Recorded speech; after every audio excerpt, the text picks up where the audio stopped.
Over the years, Japan has stood out in different ways. And of all the ways to be different, it chose to recover from a table-turning economic miracle, while the whole world is trying to recover from a devastating economic ruin. In the 1960s, Japan claimed its seat as the world's second largest economy. Then it was surpassed by China.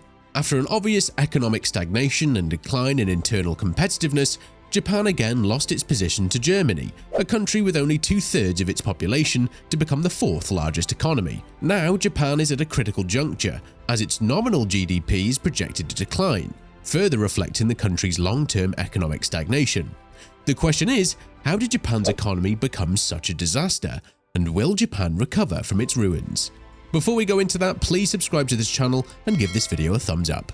Let's see where it all started. It all began in the 1990s. Between 1991 and 2001, Japan's once bubbly economy got into trouble.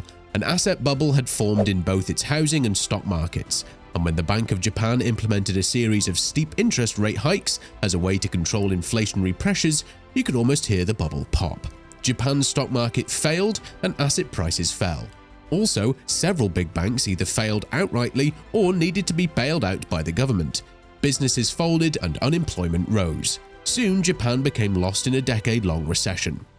Actually, it seemed the country was experiencing a liquidity trap. Everything Japan's central bank did to help didn't work. Interest rates were cut, but fearful for the future, Japan's citizens sat on their savings instead of spending them. Japan was no doubt the favored child of the 20th century. It had transformed itself from a largely agricultural nation in the 1960s to the world's second largest economy by the 1980s. Way back in 1989, the Nikkei stock average hit an all-time high of 38,916. In addition, real estate grew incredibly valuable. Commercial land prices rose over 300% between 1985 and 1991, and it was said that 1 square mile in Tokyo's government center was worth more than the entire state of California. Worried about inflationary pressures and attempting to quell the bubble, the Bank of Japan began a series of steep interest rate increases from 2.5% to 4.25% at the end of 1989, and then to 6% in 1990.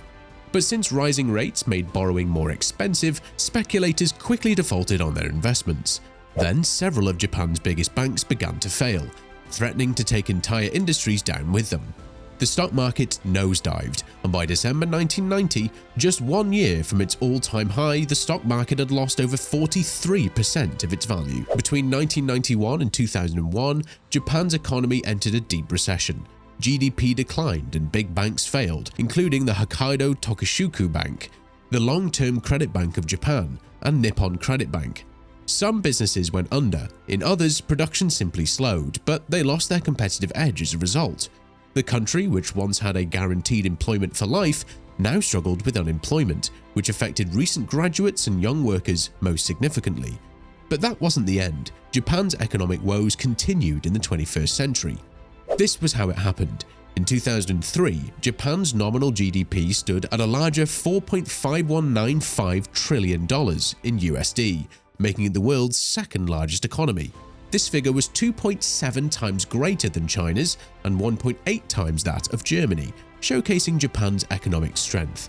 However, by 2010, China had risen to surpass Japan, and as of 2023, the gap has widened to 4.2 times. You see, the calculation of nominal GDP is based on actual transaction prices.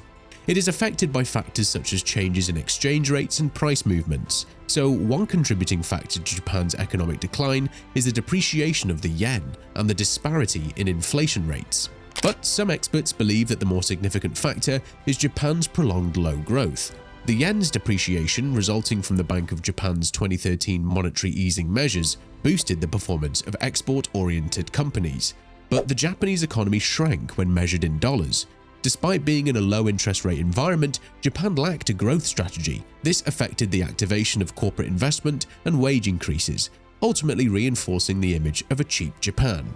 In contrast, Germany experienced inflation at around 9% year-on-year at the beginning of 2023. By September, this gradually fell to the 4% range, but remained generally higher than Japan's mostly 3% range. And according to the Japan Productivity Center, labor productivity per person is 40% higher in Germany compared to Japan. Interestingly, it's been said that if Japan sticks with its conventional mindset, it will steadily fall behind other countries.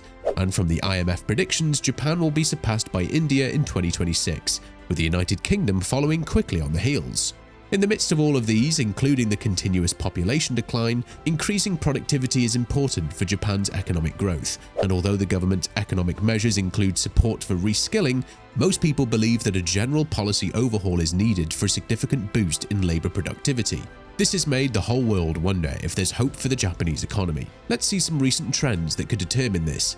Japan's real GDP growth in 2023 was slightly above 1%, which is not bad given potential growth estimated at below 1%. The output gap, the difference between actual and potential output, is closing.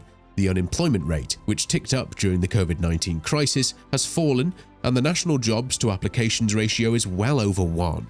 Also, consumer price inflation is currently around 3%, exceeding the Bank of Japan's 2% target.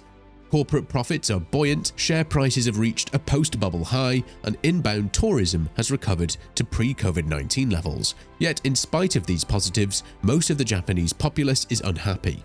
This is because although nominal wages are rising, the pace at which they are rising is slower than that of inflation. This has undermined consumption and cast doubt over the continuation of modest economic growth. Unfortunately, their fears are true. Considering that income inequality is relatively high in Japan and is likely to worsen as the number of aged poor increases, Japan firms are lagging in so-called digital transformation, and startups are distinctively fewer and less successful in Japan than in any other developed country. But the country's policymakers have tried in vain to solve the problems. Growth strategies have been formulated one after another by past administrations, which have been unsuccessful, hence Japan's present economic situation. Monetary and fiscal policies have also been used extensively, but the result has been an enormous expansion of the Bank of Japan's balance sheet, with limited impact on inflation and the world's highest public debt-to-GDP ratio. This has made it clear that the demand-based stimulus policies are incapable of creating sustainable economic growth. This experience has carved some lessons for the global economy, one of which is macro-monetary and fiscal policies are stopgap measures at best and should not be relied upon for an extended period of time. Back then, it seemed like everything Japan's central bank tried to do to help didn't work. Interest rates were slashed to zero and kept there for a very long time. Still, the recession continued. Also, land prices dropped 15% in some of Japan's largest cities, which meant that homeowners owed more than their homes were worth. Then the Japanese government came along and tried to instill confidence through large-scale stimulus packages. It built new roads and bridges, even when they weren't completely necessary, and by doing so created new jobs. These efforts helped boost the economy, but it wasn't enough to lift off the ground. What finally happened was the quantitative easing program Japan's central bank began in 2001, which lasted until 2006.